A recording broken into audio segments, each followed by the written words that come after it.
চলো, মা দুগ্গা দুগ্গা করলো, কোথায় গেল না গেল পরে সব তোমাদের বলছি। চলো এবার আমি কাজ বাজ শুরু করে দিই। চলো, আচ্ছা, ভিডিওর শুরুতেই তোমাদের কিছু কথা আমি বলে নিই। এই ভিডিওটা আমার বেশ কিছুদিন আগে কিন্তু শ্যুট করা ছিল, এটা আপলোড করা হয়নি। কারণ কি জানো, এই ভিডিওটা আমি অনেক যত্ন করে বানিয়েছি, তাই এটাকে আমি আস্তে ধীরে কিন্তু আপলোড করলাম। তাই সবাইকে বলছি এই ভিডিওটা একদম এন্ড অবধি দেখো, একটুও স্কিপ করো না। এই ভিডিওর মাধ্যমে তোমাদের করা প্রশ্নের অনেক উত্তর কিন্তু পেয়ে যাবে, বা তোমরা হয়তো অনেক প্রশ্ন নিজেদের মধ্যে করছো কিন্তু তার উত্তর খুঁজে পাচ্ছ না। আজকে এই ভিডিওর মাধ্যমে তোমরা দেখবে অনেক কিছুর উত্তর খুঁজে পাবে। আমার একটা মিষ্টি সাবস্ক্রাইবার বোন, ওর নাম অনন্যা। এছাড়া আমাকে অনেক বন্ধুরা একটা কমন কমেন্ট করে যে শর্মিষ্ঠা, তুমি প্রত্যেকটা দিন ডায়েরির মধ্যে কী লেখো? মানে যখনই আমি আমার ডায়েরি লেখা দেখি তখন এই প্রশ্নটা, মানে কমন প্রশ্নটা কিন্তু আমি পেয়েই থাকি। তো আজকে আমি ডিটেলসে বলবো যে আমি আমার এই ডায়েরির মধ্যে কী মূল্যবান তথ্য ডেইলি নোট ডাউন করে রেখে দিই। এই ডায়েরি লেখার অভ্যাসটা এসেছে আমাদের ওই কোভিডের সময় যখন লকডাউন হয়েছিল ঠিক সেই সময় থেকে। আমি আমার বাবাকে সেই সময় হারিয়ে প্রায় 90% ডিপ্রেশনে চলে গেছিলাম। নিজের ভাব, নিজের ফিলিংস, নিজের কষ্ট কখনো কারোর কাছে আমি এক্সপ্রেস করতেই পারতাম না। কাকে বলবো বলো? মাকে বলবো? সেও তো সেই একই জ্বালায় ভুক্তভোগী। মেয়ে ছোট, হাজব্যান্ড নানান কাজে ঘর বাইরে সব কিছু সেই সামলাচ্ছিল, আবার আমাকেও সামলাচ্ছিল। বলতে পারো আমি প্রায় মরেই গেছিলাম, মানে শুধু শরীরে আমার প্রাণটুকু ছিল, আর কিন্তু আমি অর্ধেক শেষই হয়ে গেছিলাম। লাইটগুলো অফ করে দিই না, তখন এই জায়গাটা আমার ঠিক কোজি কোজি ফিল হয়। দেখো, হালকা এই লাইটটা জ্বলে, ভীষণ অ্যাস্থেটিক ভাইবস দেয় একটা। এই জিনিসটা আমার খুব প্রিয় একটা জিনিস এইটা। চলো একবার রান্নাঘরের ইভিনিং লুকসটা তোমাদের আমি একটু দেখিয়ে দিই। খুব একটা আমি দেখাই না, কারণ ইভিনিংয়ে তো খুব একটা ভিডিও করি না, তো একবার দেখিয়ে দিচ্ছি। এই তো একদম ক্লিন। দুপুরবেলা রান্নাবান্না করার পর আমি একদম এরকম ক্লিন করে রাখার চেষ্টা করি, এতে মা লক্ষ্মী সন্তুষ্ট হয়। আর একটা জিনিস তোমাদের আমি একটু শেয়ার করে দিই, সেটা হচ্ছে, দাঁড়াও, এই লুকস। এই সন্ধেবেলা একটা টিপস তোমাদের শেয়ার করি।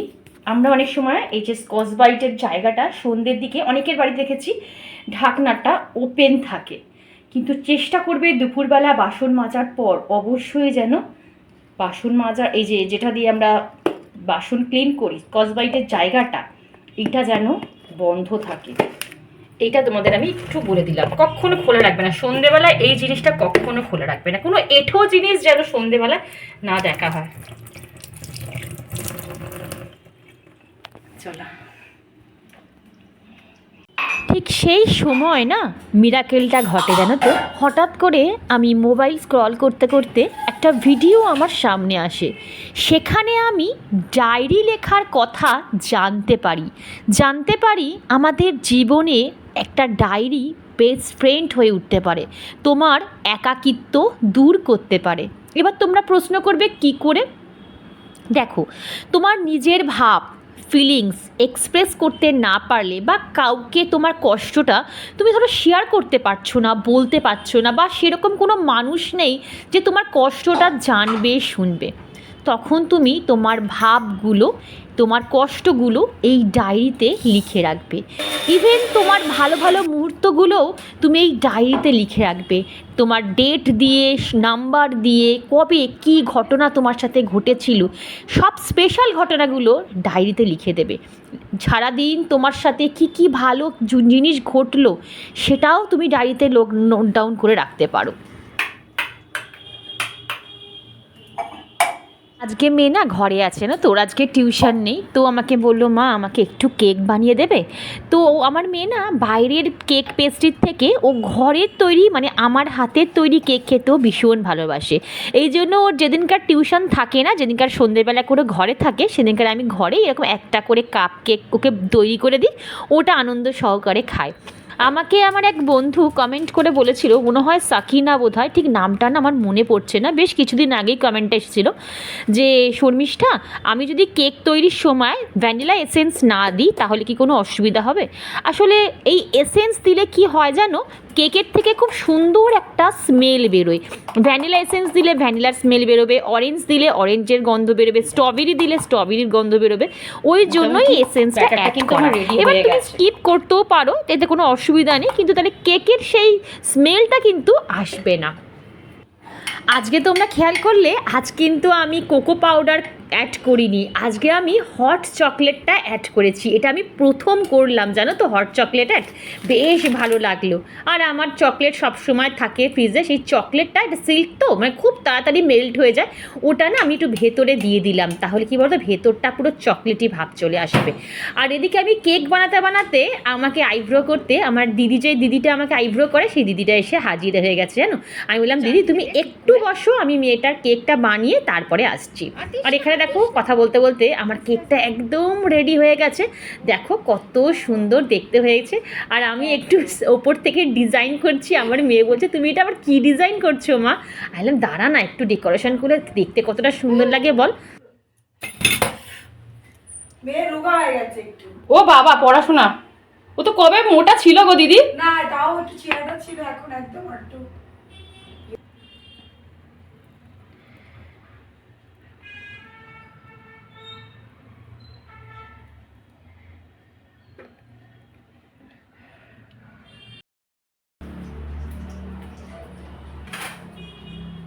মামি কেকটা ভালো আছে?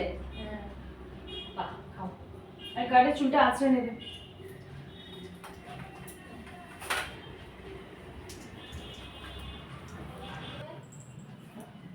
এক্ষুনি সুইচ অফও হয়ে যাবে মোবাইলে আমার, মানে আর দিদি বালিশটা দেবে?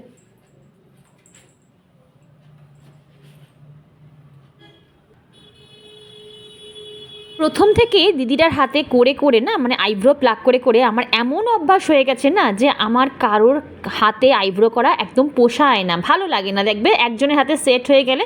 এইবারে আমি পার্লার তো একদমই যাই না, তোমরা জানো। এমার্জেন্সি ধরো দিদিটা আসতে পারলো না বা কোথাও গেল, বা ধরো দিদিটার কোনো কাজ পড়লো, তখন আমাকে পার্লারে যেতেই হয়। এই যেমন ধরো পুরীতে যখন আমরা ঘুরতে গেছিলাম, পুরী যাওয়ার দিন আমি সকালে পার্লার থেকে আইব্রো করে এসেছি জানো। আগের দিনও অবধি দিদিটার জন্য আমি ওয়েট করেছিলাম, কিন্তু দিদিটার শরীরটা খারাপ ছিল বলে দিদি আসতে পারেনি। তো যাই হোক, আসলে কি বলো তো, আমার ওই আইব্রোটা উঠে গেলে না আমার একদম মুখটা দেখতে খুব বিচ্ছিরি লাগে জানো তো, পুরো কালো কালো লাগে।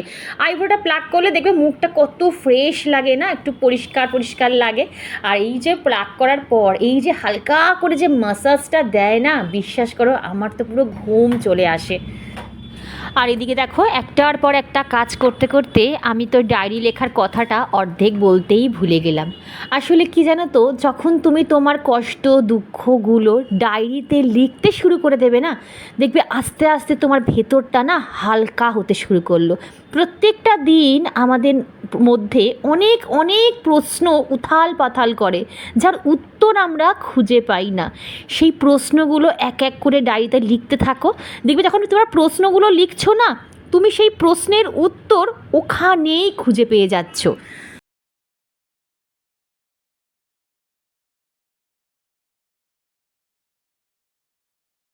এই ব্যাগগুলোর না এই সমস্যা হয়, শুধু চেন কেটে যায়। এই যে সব ভালো, ব্যাগ পুরো ঠিক থাকবে কিন্তু চেনগুলো কেটে যাবে জানো, তখন হয়ে যায় সমস্যা। কত যে এই ব্যাগ অর্ডার দিই তার ঠিক ঠিকানা নেই। এইগুলো আর মেশো থেকেই অর্ডার দিয়েছি। প্রত্যেকবারই ভাবি এইবারে হলে ভালো কোয়ালিটির আসবে, ভালো কোয়ালিটির আসবে।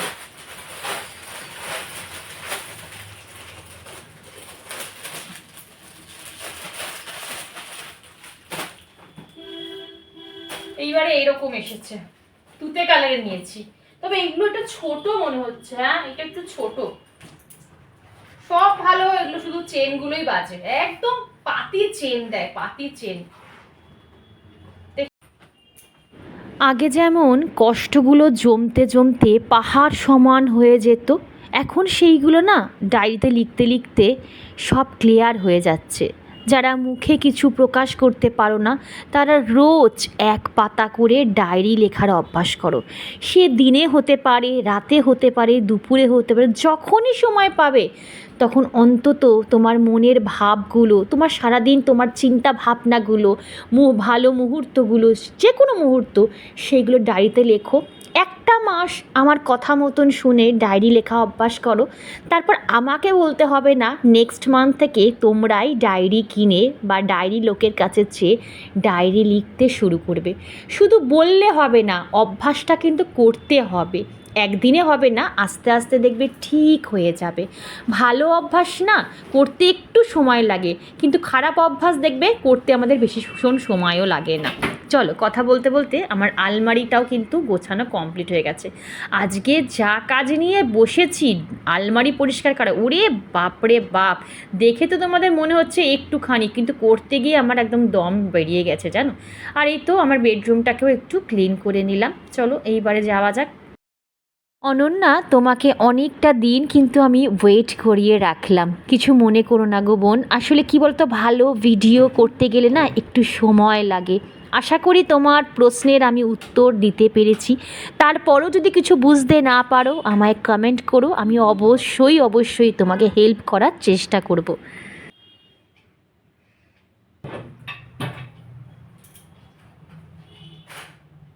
বন্ধুরা, এখন ঘড়িতে বাজে 9:30। এখন আমি গোপুসোনাকে শয়ন দিতে যাব, তারপরে ডিনারের অ্যারেঞ্জমেন্ট করবো। ডিনারের অ্যারেঞ্জমেন্ট সব কিছু করা আছে, শুধু গরম করবো, বুঝেছো? কারণ রাতের বেলা না বেশি কিছু করতে ইচ্ছা করে না। প্রত্যেক দিনই স্যুপ রান্না করি, বাট আজকে স্যুপ খাবে না, আজকে সকালে যে রান্না আছে সেটা দিয়ে হবে। আর রুটি খাবো রাতের বেলা, আজকে কেউ ভাত খাবো না, বুঝেছো? মা নেই, আমি আর হাজব্যান্ড রুটি খাবো। আর মেয়ের জন্য ভাত রেখেছি, কারণ ও রুটি খাবে না বলেছে, ভাত খাবে, তো ও ভাত দিয়ে খেয়ে নেবে। তো চলো আমি গপুকে শুয়ে দিয়ে আসি, এর হাজব্যান্ড চলেও আসবে। চলো। আর আমি এখানে বসে বসে এখন এই কপিল শর্মার শোটা দেখছিলাম। চলো। লাস্টে একটা কথা বলি বন্ধুরা, যদি তোমাদের কোনো কিছু লেখার নাই বা থাকে তো ভাববে তোমরা কিভাবে অভ্যাসটা শুরু করবে, সেটাও তোমাদের বলে দিই। রোজ রাতে শুতে যাওয়ার আগে, মানে ঘুমোতে যাওয়ার আগে ডায়েরিতে এক পাতা করে লেখো, থ্যাংক ইউ ইউনিভার্স আজ এত সুন্দর একটা দিন উপহার দেওয়ার জন্য। আর আমি আমার কাছে আজ থেকে দৃঢ় প্রতিজ্ঞা করলাম, কালকে আজকের থেকেও নিজেকে আরও বেটার করার চেষ্টা করব, নতুন কিছু শেখার চেষ্টা করব। আমি চাই তোমরা সবাই ভালো থাকো, তাই আজকে আমার সবচেয়ে দামি অভ্যাসটা তোমাদের সাথে শেয়ার করলাম। এবার তোমরা আমায় কমেন্ট করে বলবে এই অভ্যাসটা কবে থেকে তোমরা তোমাদের রুটিনের মধ্যে অ্যাড করছো। আজকে আমাদের ডিনারে ডিমের কার্পেট হবে, জানো তো? আর এই ডিমের কার্পেটটা না আমার হাজবেন্ড দারুণ করে। মানে ও শুধু ওই পেঁয়াজ লঙ্কা দিয়েই শুধু অমলেট করবে না, তার মধ্যে আদা কুচি, রসুন কুচি, ধনে পাতা, ক্যাপসিকাম, কত রকম যে জিনিসপত্র দেবে, মানে অরিগ্যানো, চিলি ফ্লেক্স, কিছু বাদ দেবে না। এত ভালো করে, সত্যি বিশ্বাস করো, ডিমের কার্পেট কিন্তু আমি করতে পারি না। দেখো শুধু কীরকম করেছে, সেই যেমন করে যে হোটেলে রেস্টুরেন্টে যেমন দেয় না, ঠিক সেমভাবে কিন্তু ও করেছে।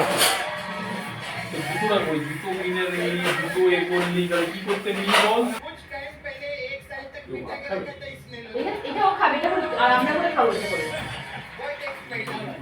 আর এটা নিয়ে আসো, এটা আমরা ভাত খাবো, আমি আর খাবার নিয়ে আসছি, দাঁড়াও।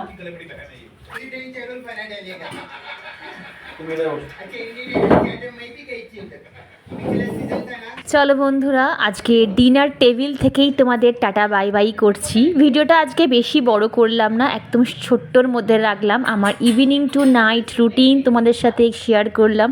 ভিডিওটা কেমন লাগলো অবশ্যই কমেন্ট বক্সে জানিও।